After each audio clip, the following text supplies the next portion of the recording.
I didn't know my life was about to split cleanly in two at that baby shower. Before, when I still believed I was building something real, a marriage, a future, a family. And after, when I realized the most dangerous lies are the ones that sound like happiness. He laughed the first time I said it. You really think a test would prove anything? He asked, like I was being dramatic, like I was inventing problems during what was supposed to be the sweetest season of our lives. I didn't argue, I didn't shout, I didn't beg him to take me seriously. I just went quiet, the kind of quiet that happens when your body already knows the truth, but your mind is still trying to catch up. 2 weeks later, I was sitting at his family's baby shower while everyone smiled at me like I was the luckiest woman alive. Pink and blue balloons, a gift table stacked with tiny clothes and plush toys, 40 people milling around, laughing, snapping pictures, telling me I was glowing. His mother kept touching my arm like she owned the story.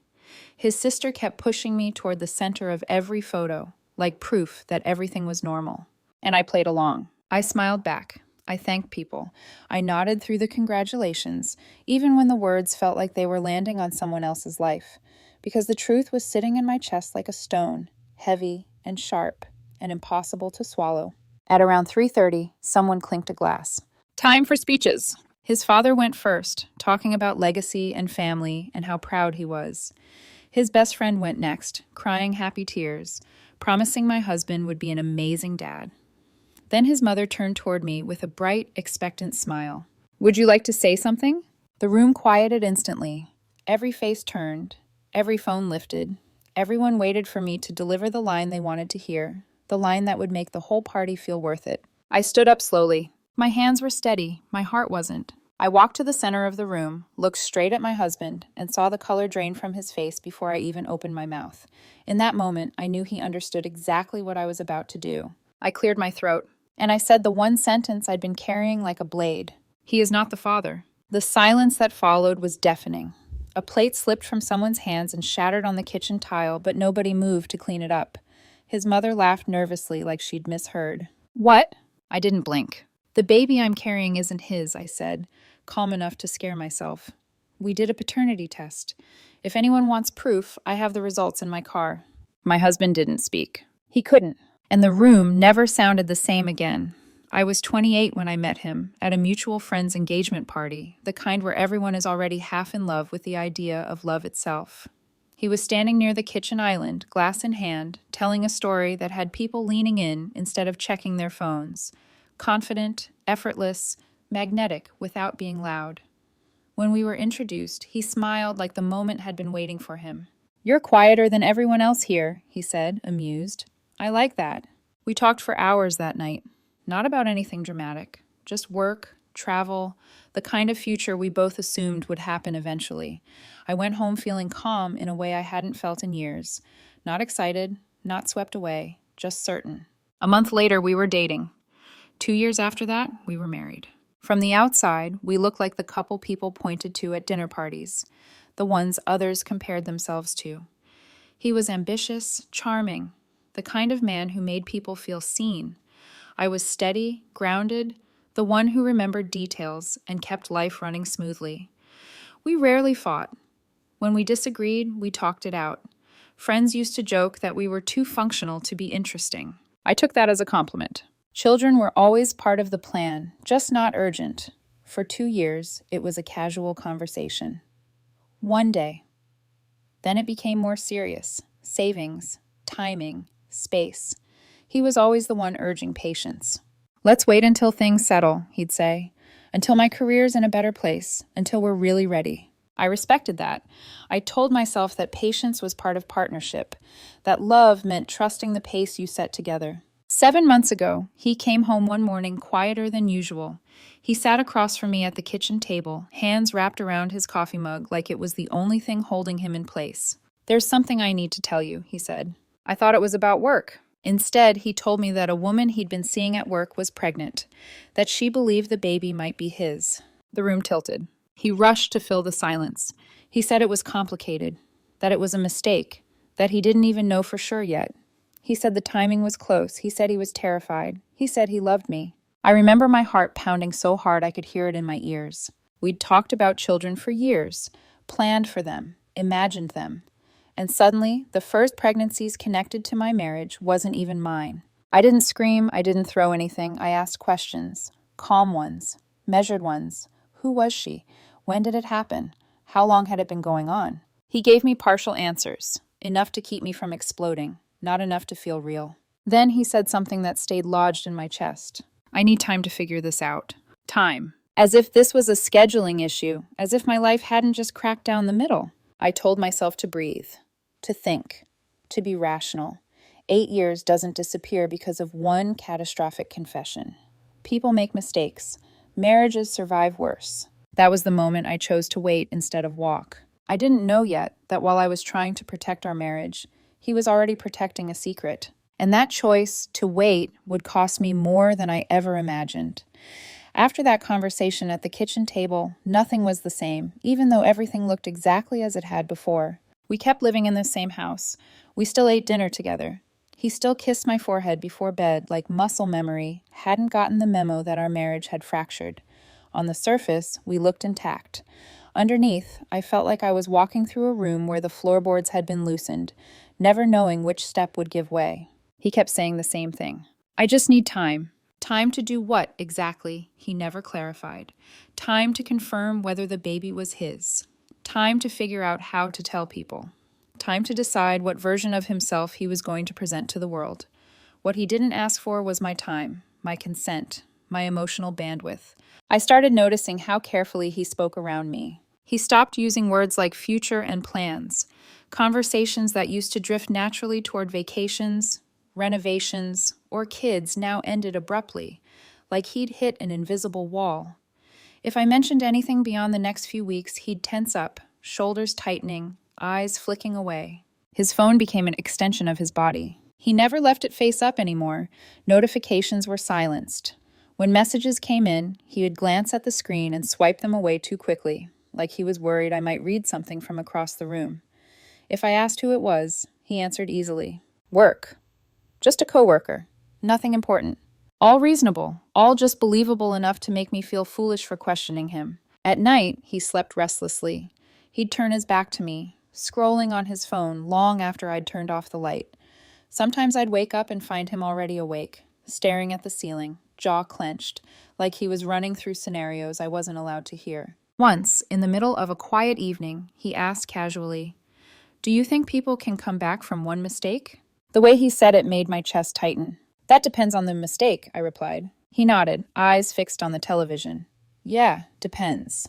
That was when the weight settled in my stomach. Not fear exactly, something heavier. The sense that he wasn't just reacting to a problem, he was managing it. Strategizing, choosing what to reveal and when. Friends started asking questions too. They knew something was off. I could see it in the way conversations stalled when he left the room. In the way people stopped asking us about kids and started asking me if I was okay. I brushed it off. Stress, work, life. I was lying to protect something that no longer existed. What hurt the most wasn't the other woman. It was the way he'd repositioned me without asking. I wasn't his partner anymore. I was a variable, a risk factor, someone whose reaction needed to be controlled. And still I stayed. I told myself that 8 years deserved patience, that marriage meant sitting in discomfort, that clarity would come if I just gave it room. I didn't realize then that by waiting quietly, I was giving his silence permission. And permission is where secrets grow. The day everything cracked open didn't look like a betrayal at first. It looked like an ordinary Tuesday. I had been helping my brother move since early morning. Boxes, stairs, the kind of physical exhaustion that settles deep in your back and makes you crave nothing more than a hot shower and silence. I finished earlier than expected and drove home without thinking twice. I wasn't suspicious. I wasn't checking up on anyone. I just wanted to lie down. His car was in the driveway. That surprised me. He was supposed to be at work until at least 5. I told myself maybe a meeting had been canceled. Maybe he was sick. Normal explanations come easily when trust has been built over years. I walked in through the garage, keys still in my hand. That's when I heard his voice. He was in the living room, pacing. His tone was low, urgent, nothing like the relaxed confidence he usually carried. I know, he said. I know, it's complicated. I stopped moving. She's so excited, he continued, and I can't yet. Not until I'm sure. My heart started pounding, loud enough that I was sure he could hear it. What if it's obvious? He whispered. What if she figures it out? The timing was too close. Too close to what? My stomach dropped so fast it felt like the floor disappeared beneath me. I didn't breathe. I didn't blink. I stood frozen in the hallway, my mind racing to find an innocent explanation that would make those words harmless. A work problem, a friend's crisis, anything. But nothing fit. I backed out slowly, every movement careful, controlled. I stepped back into the garage, got into my car, and drove around the block. Once, then twice. My hands were shaking on the steering wheel. When I pulled back in, I made noise on purpose, closed the car door harder, called out his name like nothing was wrong. Hey, I'm back early. He appeared from the living room almost immediately, smiling. Normal, warm, convincing. Hey, he said, everything okay? Yeah, I replied, forcing my voice to stay even. Finished up sooner than I thought. How's your day? Long, he said easily. Same as always. I nodded, kissed his cheek, and went upstairs. I sat on the edge of our bed for a long time, staring at the wall, replaying every word I'd overheard. She's so excited. The timing was too close. Too close to what? That night, I didn't sleep. I lay next to him, listening to his breathing, feeling like my entire marriage was balanced on a question I was too afraid to ask. Sometime after midnight, when the house was completely still, I did the one thing I had always sworn I would never do. I picked up his phone. The passcode was our anniversary. He'd never changed it. My hands trembled as I scrolled. Messages, emails, work threads. Nothing obvious at first. Then I found the conversation with his coworker, the woman he'd mentioned casually for months, always in group context, always harmless. The messages started innocent, friendly, then flirtier, then unmistakably intimate. And then there was a gap. 3 weeks deleted, right around the time she would have gotten pregnant. Near the bottom of the thread was a message from a week earlier. Have you decided what you're going to do? His reply came minutes later. Not yet, I'm scared. What if the test shows it's mine? My hand shook so hard I nearly dropped the phone. There it was. Not suspicion, not insecurity, confirmation. My husband had gotten another woman pregnant and had come home every night letting me believe our future was still intact. I took screenshots, sent them to myself, deleted the evidence, and put his phone back exactly where it had been. Then I lay there beside him, staring at the ceiling while 8 years of trust collapsed in silence. By morning, I knew one thing with terrifying clarity. I wasn't imagining this, and I wasn't going to pretend anymore. Morning arrived without mercy. The light through the bedroom curtains looked exactly the same as it had every other day of our marriage, and that somehow made everything worse. I lay there listening to his breathing, slow and even, like nothing in his world had detonated the night before. My body felt heavy, but my thoughts were unnervingly precise. Another woman was pregnant. My husband knew it was possible, and he had still come home to me, every night, letting me plan a future that might never have existed. I got up quietly and went downstairs. I made coffee the way I always did. Muscle memory carried me through the motions while my mind replayed the message over and over. What if the test shows it's mine? Not ours, mine. He came downstairs around 8, kissed my cheek, and opened the fridge. The normalcy of it nearly made me laugh. You okay? He asked casually. You look tired. Didn't sleep great, I said. He nodded. Yeah, stress has been a lot lately. I watched him as he spoke. The ease, the practiced calm, the assumption that I still didn't know. The baby kept me up, he added, like it was nothing, like it was a shared truth. Lots of movement. Something inside me went still. I smiled. Can't wait. He left for work at 8:30. I called in sick. The house felt different once he was gone. Not empty, honest. I sat at the dining table with my coffee going cold and opened my laptop. I didn't cry. I didn't pace. I researched. Prenatal paternity testing. Non-invasive, as early as 7 weeks. Blood samples. Results in about a week. Lawyers. Divorce timelines. Financial separation. By the time he came home that night, I was calm in a way that scared me. I cooked dinner. We ate. I asked about his day. He talked. I listened. The performance continued until the dishes were done and the kitchen was quiet. I think we should do a paternity test, I said. He froze. The plate in his hands tilted slightly. What? He laughed, sharp and disbelieving. A paternity test? Yes. For the baby, his voice rose. Why would we do that? For peace of mind. He set the plate down hard and turned toward me. You really think a test would prove anything? You think I'm cheating on you? I didn't say that. You're implying it. he snapped. This is insane. I'm carrying your child, and you're... So let's prove it, I said quietly. If there's nothing to worry about, the test will show that. The laughter died instantly. No, he said. Absolutely not. That's insulting. It's degrading. If you don't trust me, then we have bigger problems. Maybe we do. He stared at me, searching my face, recalculating. Then he grabbed his keys and left without another word. He didn't come back until after midnight. We slept back to back, the space between us wide enough to swallow a decade. The next morning, I told him I'd already scheduled an appointment. He could come with me or not, but I was moving forward. He exploded. He called me paranoid, controlling, insecure, said I was ruining what should have been the happiest time of our lives. If I'm wrong, I said steadily, I'll spend the rest of my life making it up to you, but I need to know. You don't need to know anything, he shouted. You need therapy. I'm still going. He didn't come with me. I went alone. The doctor explained the process, took my blood, and told me they'd need a sample from the pregnant woman to proceed. That night, I told him her appointment was scheduled. He refused. We argued for hours. He cried. I didn't raise my voice. Finally, he said, Fine, I'll do your stupid test. And when it comes back showing it's not mine, I want a divorce. I can't be with someone who doesn't trust me. Okay, I said. He went the next day. I could see it in his eyes as he left. Not anger, not indignation. Fear. And I understood then that whatever came next, the truth was already on its way. The waiting was torture. 7 business days. That's what the clinic said. 7 days for numbers. And certainty to catch up with a lie that had already poisoned my marriage. He moved into the guest room the same night he agreed to the test. No discussion, no explanation. He grabbed a pillow, shut the door, and turned our house into a place divided by silence. We passed each other in the hallway like strangers sharing a lease, not a life. During the day, he barely spoke to me. When he did, his words were defensive, rehearsed, sharp around the edges. You've turned this into an interrogation, he said one night. You're destroying what should be a happy time, he said another. I listened. I didn't argue. Not because I agreed, but because I wanted to see how far he would go to protect the story he'd chosen. At night, I lay awake alone in our bed, staring at the ceiling, replaying the past 7 months with new eyes. Every flinch, every deflection, every moment I'd told myself I was being dramatic. I wasn't. On the 3rd day, I saw it. He'd left his laptop open on the dining table, not on purpose, just careless. The screen glowed softly in the dim room, frozen on a real estate site. Apartment listings, 1-bedroom units, move-in dates within weeks. He was preparing to leave. That realization cut deeper than the affair itself.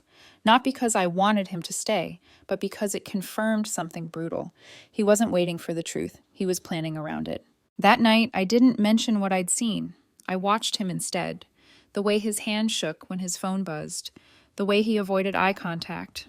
The way his confidence crumbled whenever our eyes met for too long. On day 6, his phone lit up while he was in the shower. I wasn't snooping. It was right there on the counter. A message preview appeared. Did you tell her yet? From his coworker, the woman who was actually pregnant. My chest tightened. When he came out of the bathroom, towel around his waist, he saw my face and froze. I was going to, he said quickly. This week has been a lot. You've had months, I replied. He opened his mouth, closed it. For the first time, there was nothing left to say. The call came on Thursday. I was sitting in my car in a grocery store parking lot, hands gripping the steering wheel so hard my knuckles hurt. My phone rang, the clinic's number. My heart pounded. The results are in, the nurse said gently. You are excluded as the biological mother's partner. You are not the biological father. The words landed clean and final. I thanked her, hung up, sat there for nearly 20 minutes staring straight ahead, letting the truth settle into my bones. He wasn't the father of the baby because the baby wasn't mine. The pregnancy belonged to another woman, and my husband had known that was possible before he ever came home pretending everything was normal. I drove home slowly. He was sitting at the dining room table, laptop open, pretending to work. He looked up the moment I walked in. They called, I said. His face drained of color. I know, he whispered. That single word told me everything. He started crying, not quietly, not with dignity, full, broken sobs. I'm sorry, he said over and over. It was one time. I was drunk. We were fighting about something stupid. I didn't even remember it clearly at first. I interrupted him. How far along was she when you told me about the pregnancy? He swallowed. About 6 weeks. You already knew it might not be yours. Silence. You already knew, I repeated, and you let me believe we were building a family. You let me plan. You let me tell my parents. He reached for me. I stepped back. Get out, I said quietly, please. He packed a bag and left that afternoon, went to his sister's place. His family started calling almost immediately. Voicemails, messages, accusations. His mother said I was abandoning her son in his time of need, that real women stand by their husbands, that real families make sacrifices. I deleted every message without responding, because by then I understood something with absolute clarity. This wasn't a mistake. This wasn't confusion. This was a choice he had made, again and again, while expecting me to carry the consequences. And I was done doing that. After he left, the silence didn't feel peaceful. It felt accusatory. I stood in the doorway long after the door closed behind him, my hand still resting on the frame like I needed something solid to keep me upright. The house smelled like his soap. His mug was still in the sink. A jacket hung over the chair, casually abandoned, like he was going to come back in an hour and ask what was for dinner.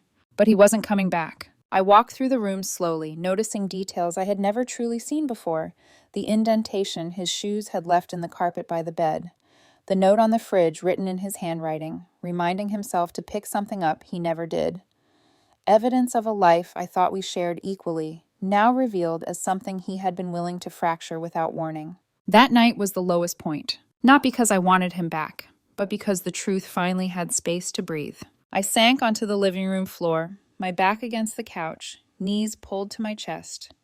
8 years, a marriage, a future I had protected with loyalty and silence, all of it unraveled into one unbearable thought.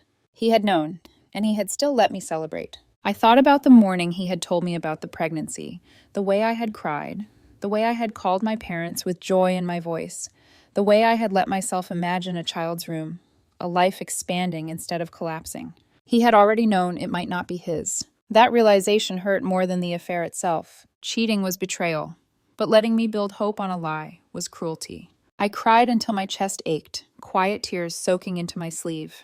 I cried for the woman I had been, the one who trusted without reservation. I cried for the years I couldn't get back. I cried for the future I had already loved, even though it was never real. Anger followed grief, sharp and burning. His mother's voice replayed in my head, telling me that real women stand by their husbands, as if integrity was optional, as if my pain was an inconvenience to be managed so the family could stay comfortable. I realized how many people would have preferred I stayed quiet, how many expected me to absorb the damage so the lie could remain intact. That thought made my hands clench. I wasn't just mourning my marriage. I was mourning the assumption that truth mattered more than appearances. By morning, I was exhausted. My eyes were swollen, my head throbbed.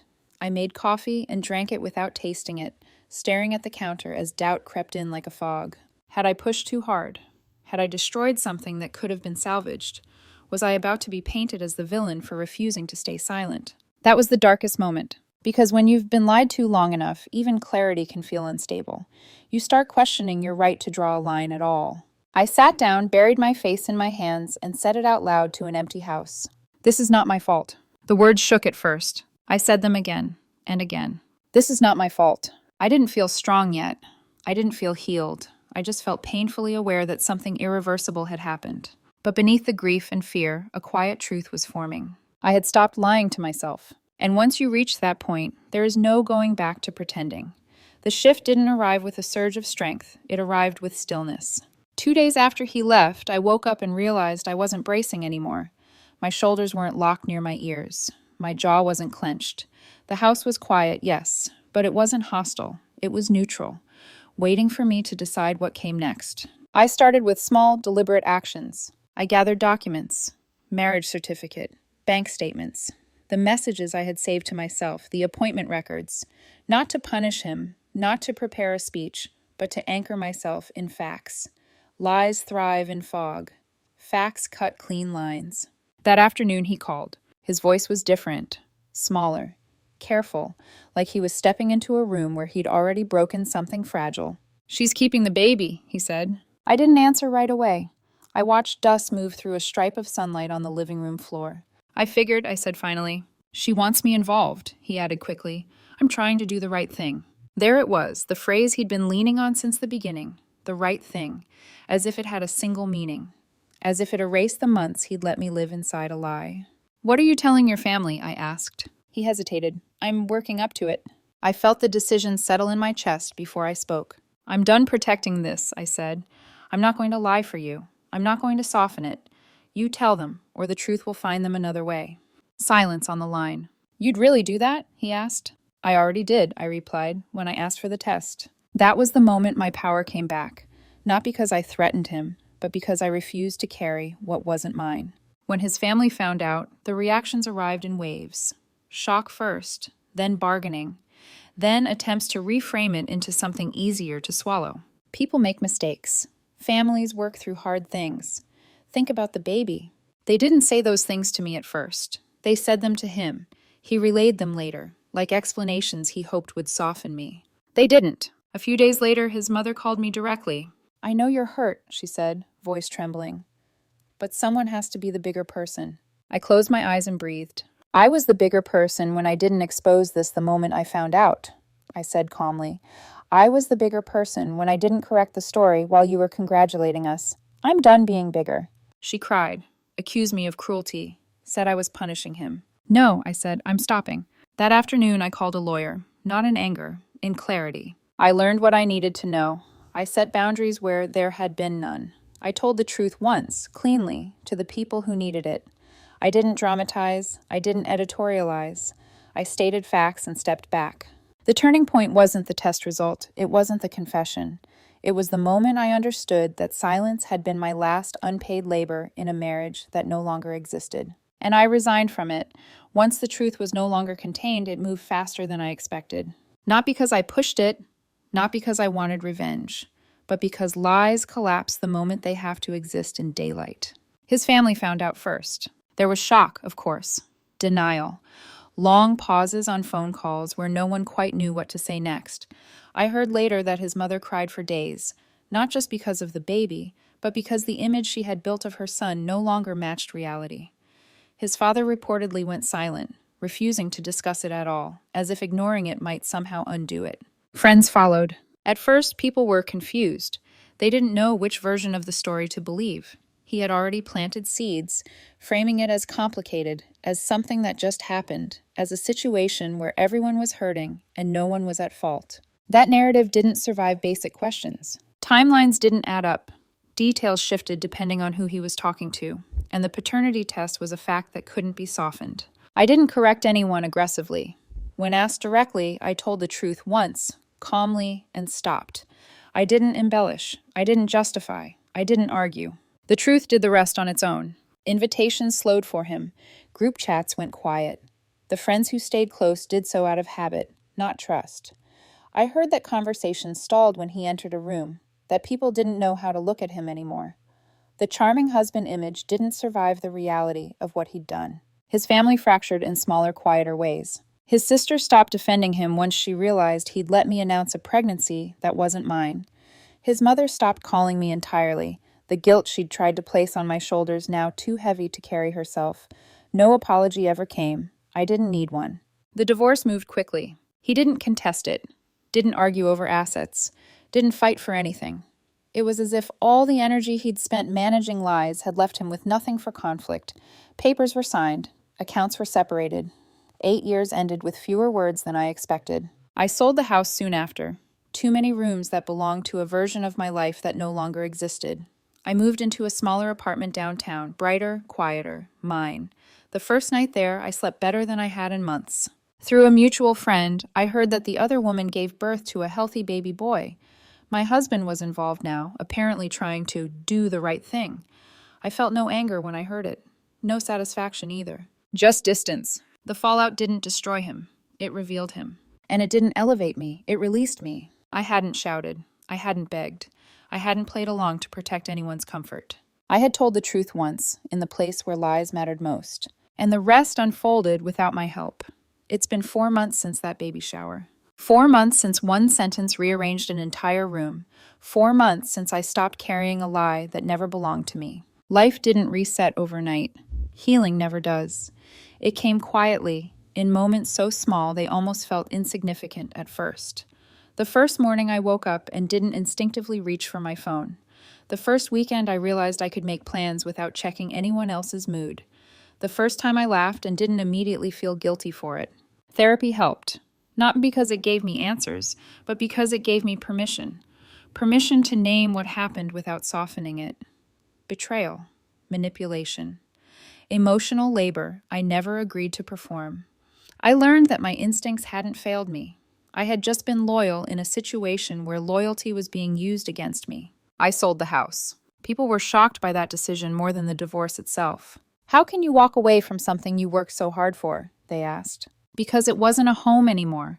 It was a monument to a version of my life that had been built on omission. I moved into an apartment downtown. Smaller, brighter, quieter, windows that let the morning in, without memories attached to every wall. I started going to the gym again, not to punish my body, but to feel present inside it. I reconnected with friends I'd slowly drifted from while I was busy being understanding, patient, accommodating. Sometimes people still ask if I regret how I handled the baby shower, if I regret saying that sentence out loud in front of everyone. The answer is still no. He asked me to show up so his lie could look normal for one more hour, so his family wouldn't ask questions yet, so his reputation could stay intact just a little longer. What he didn't ask for but absolutely deserved was the truth. I didn't humiliate him. I didn't exaggerate. I didn't weaponize emotion. I stated a fact. And facts have a way of ending performances. I don't hate him. I don't replay conversations in my head anymore, wondering what I should have said differently. That chapter is closed.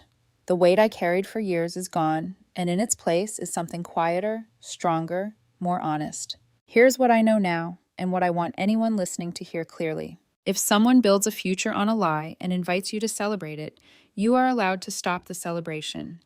You are not cruel for refusing to pretend. You are not heartless for choosing truth over comfort. And you are never responsible for protecting someone from the consequences of their own choices. Karma isn't always dramatic. Sometimes it's just clarity. One sentence, one moment of courage, one decision to stop being quiet. That's all it takes to get your life back. And this time, whatever I build next will be real.